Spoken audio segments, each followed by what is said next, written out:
pasado, y es principalmente esto, la zona geográfica donde estamos habitando. Entonces, yo he aprendido a través de conocer y de las pláticas que han dado Carlos, el arquitecto Luis Miguel y ahorita José Luis.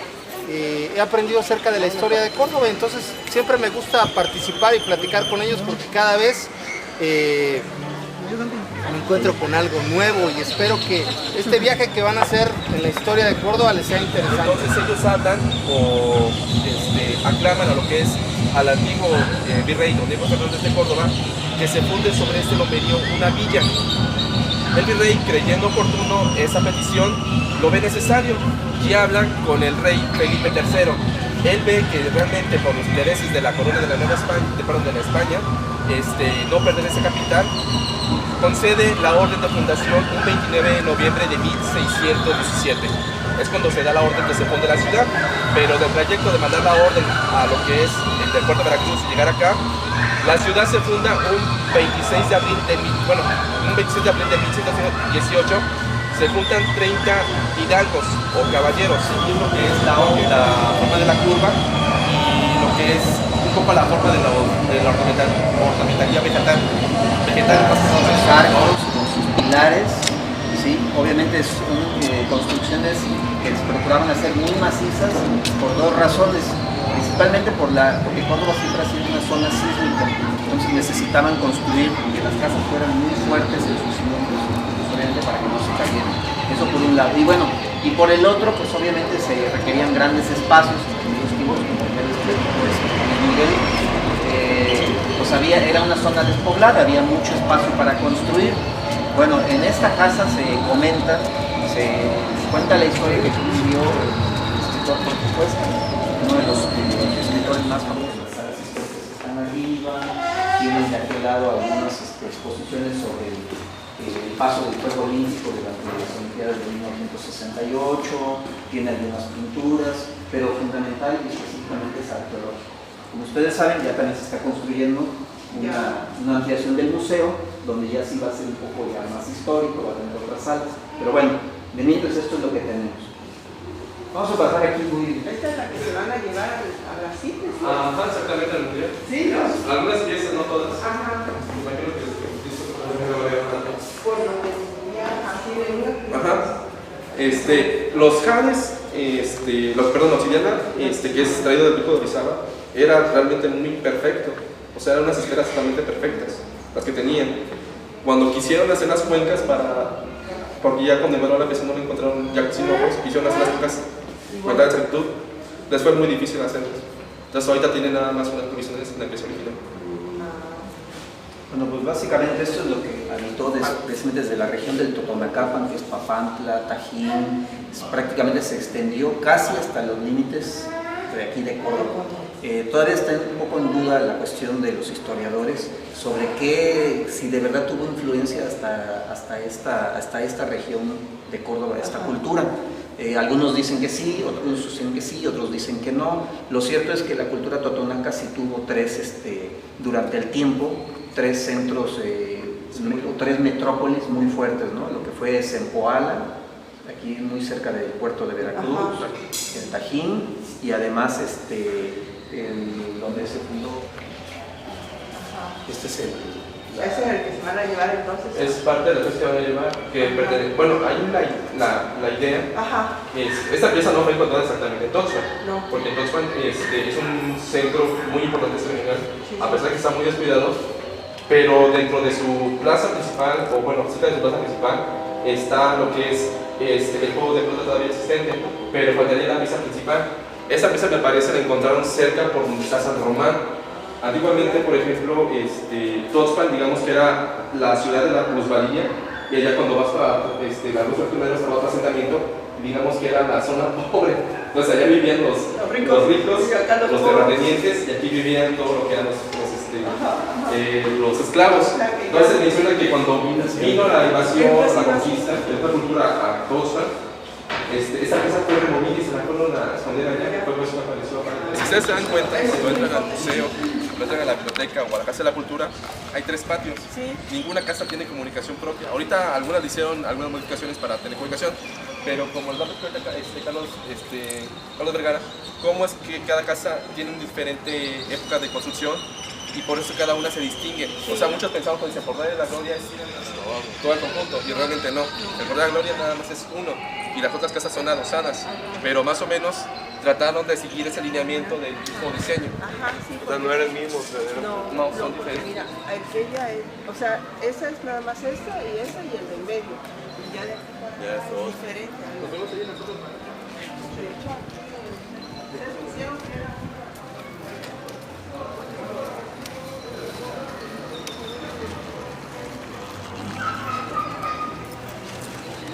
Patio interior, tiene sus arcadas, conserva prácticamente o más bien le fue rescatado su pasado casi típico colonial. ¿Sí? En esta esquina hubo a principios del siglo XX, mediados, una cantina muy famosa, que era La Favorita. Y por eso luego a esta zona se le conoce también como La Favorita. Pero en realidad fue únicamente porque había una cantina. Ahora bien, se le llama La Favorita, creo que se le llamó así porque aquí se quedaron.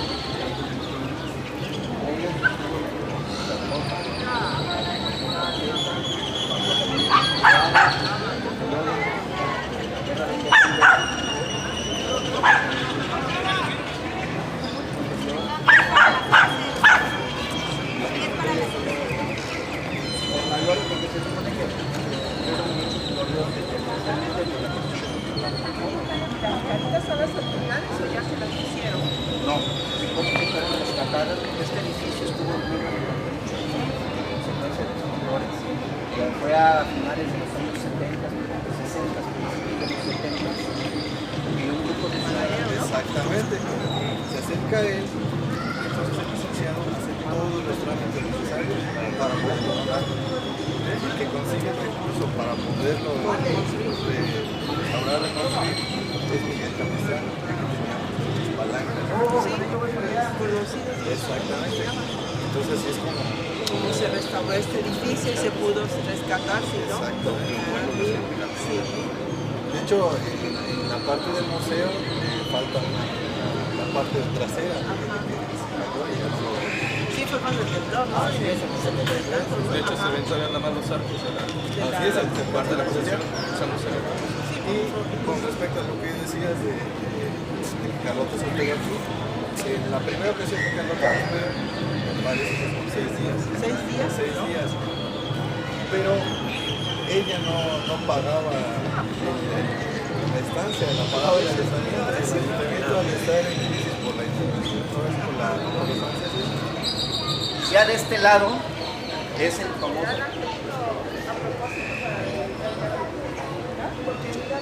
Claro, sí, exactamente. Son detalles, o sea, solamente es.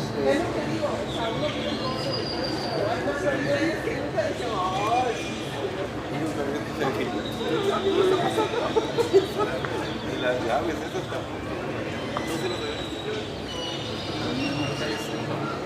Los de arriba ya son un poco más achatados y se dan cuenta. Pero básicamente conserva la línea colonial. Obviamente tiene su patio interior, aunque ya lo podemos ver por fuera si gustan.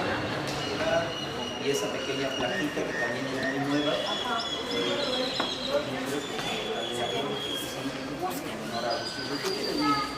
Un señor que vino de México y muy interesado en la vida y obra de Agustín Rodríguez, ese azulejo. Y bueno, pues como pueden darse cuenta, tiene sus corredores, su patio central, sus arcadas,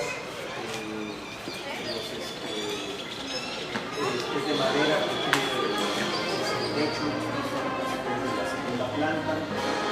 Bueno, Vamos a convertir en directamente para la iglesia. Entonces realmente la iglesia sufrió mucho por ese sentido. La iglesia era muy pobre, tanto que tenía que ir a San Antonio de Cristo a pedir lo que eran las visitas del sacerdote, incluso hasta la custodia y todo lo que eran los equipos para llevar a cabo la celebración de la misa.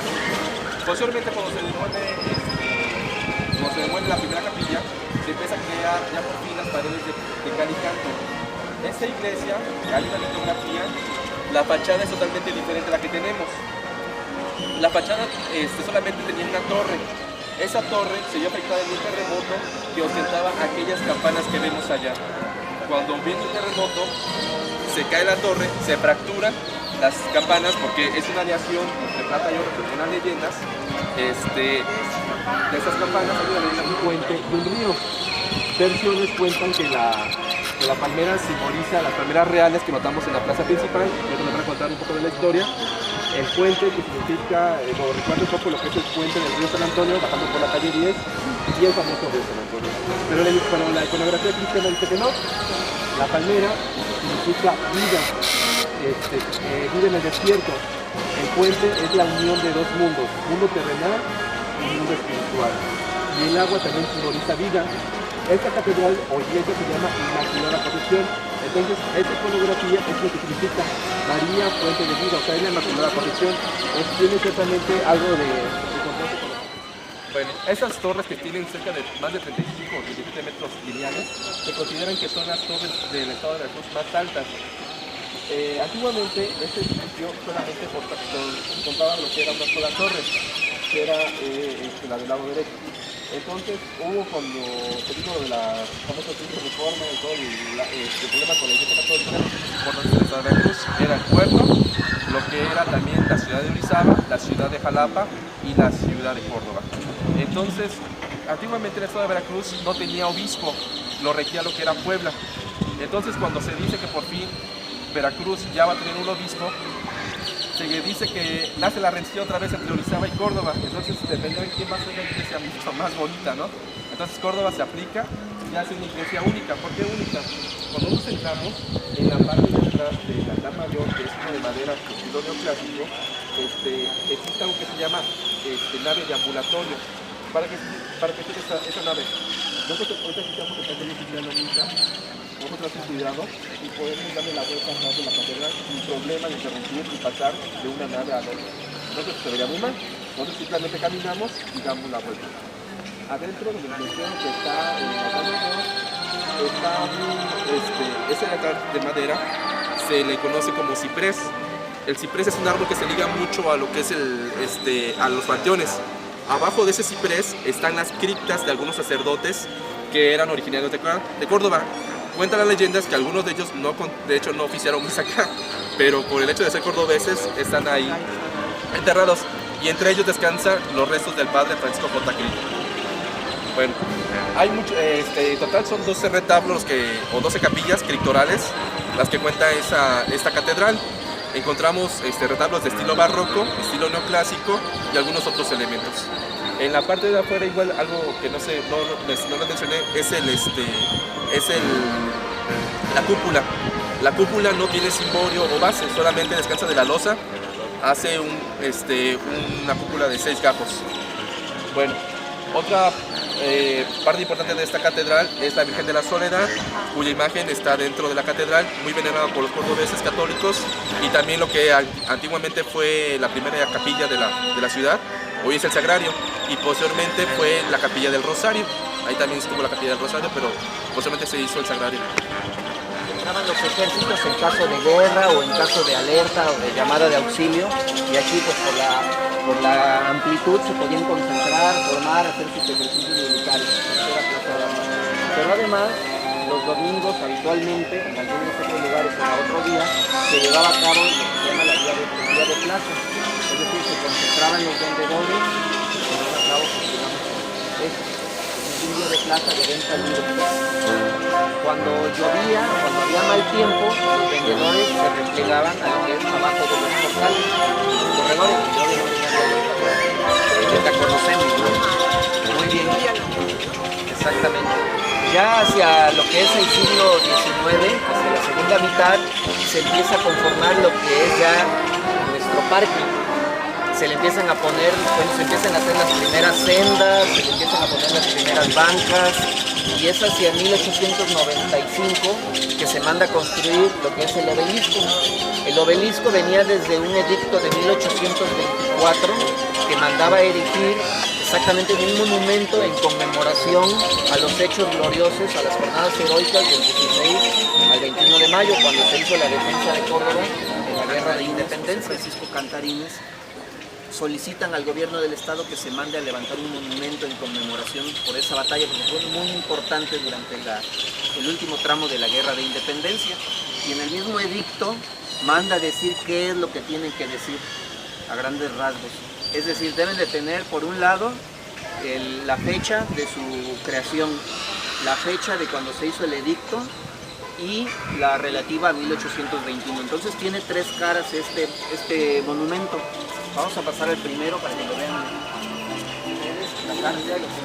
Obviamente todo está adornado. Este es un diseño que ganó, se sometió a concurso y lo ganó un señor que se llamaba Rafael Pacheco. Está tallado en mármol de Carrara, aunque algunas versiones dicen que la tercera cara habla de 1895.